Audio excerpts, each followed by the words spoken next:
Humberside Collegiate here in West Toronto Junction has produced generations of athletes and academics.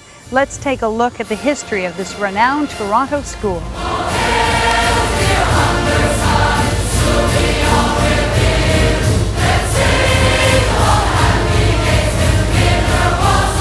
You look around the building and it's just absolutely covered in these beautiful old pictures, but also murals that students have painted over the years. Many of them were done while I was here or just before I came to Humberside.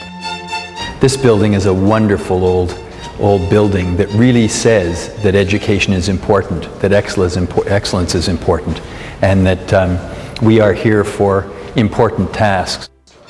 The school ends up being a cornerstone of the community and defines something that everybody does. Everybody went to the local school. They might have gone to different churches, different religious institutions, but most kids went to the school. They have that in common, and it links them to their community. Located north of High Park in Toronto's West End, Humberside Collegiate is both rich in history and architecture. It was first established in September 1892 in part of a nearby Presbyterian church.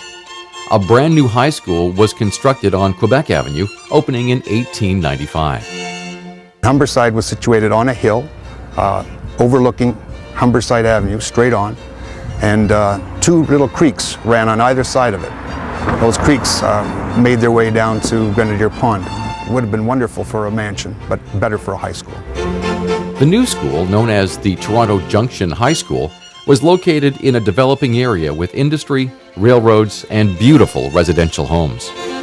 The beauty of the school, which shows respect and dignity and honor, is certainly the kinds of things that they wanted students coming into this building to feel so that they could be connected to this education of becoming a good citizen. In 1894, it was the sort of rallying point for the development of a new area of the city, which was the West Toronto Junction at that point. And the school was the center of what then became that community.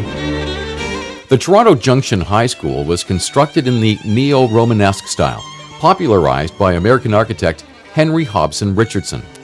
It was actually quite a small building. It looks powerful, it looks very large, and there are old photographs.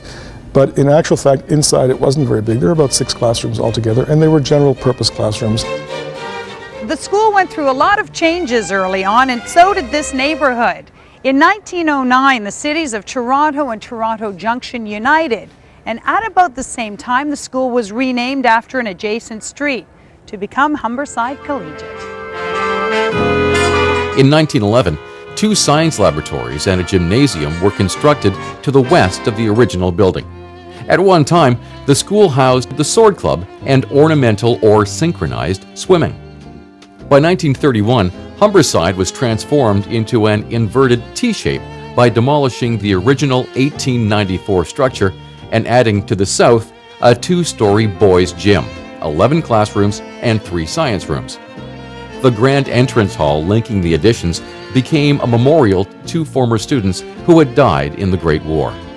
As you approach the school from the main entrance, you're walking up a nice hill, up a driveway, and then there's the flagpole in the middle of the circular driveway with the magnificent building in the background.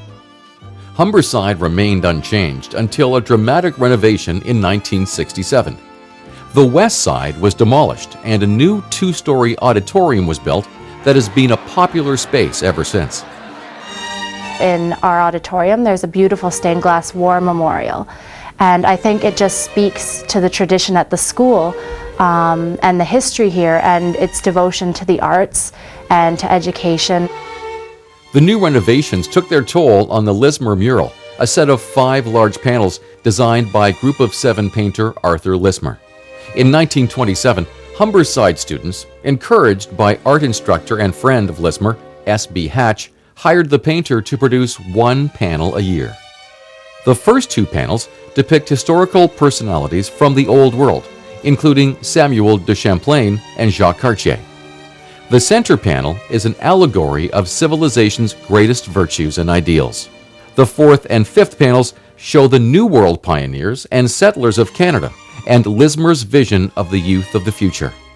I used to sit in the old auditorium underneath the Lismer mural And that mural inspired my interest in history. I became a history and geography teacher and eventually got involved with the Historical Society.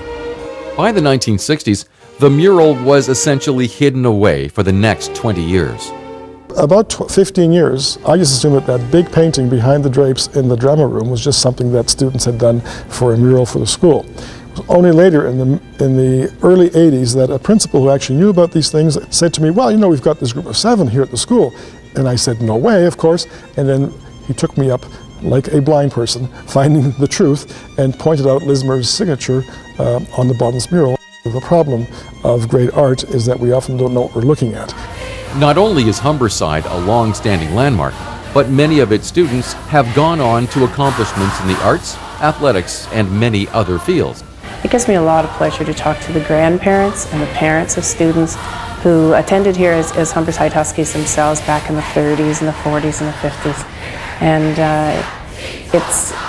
it really is a community school.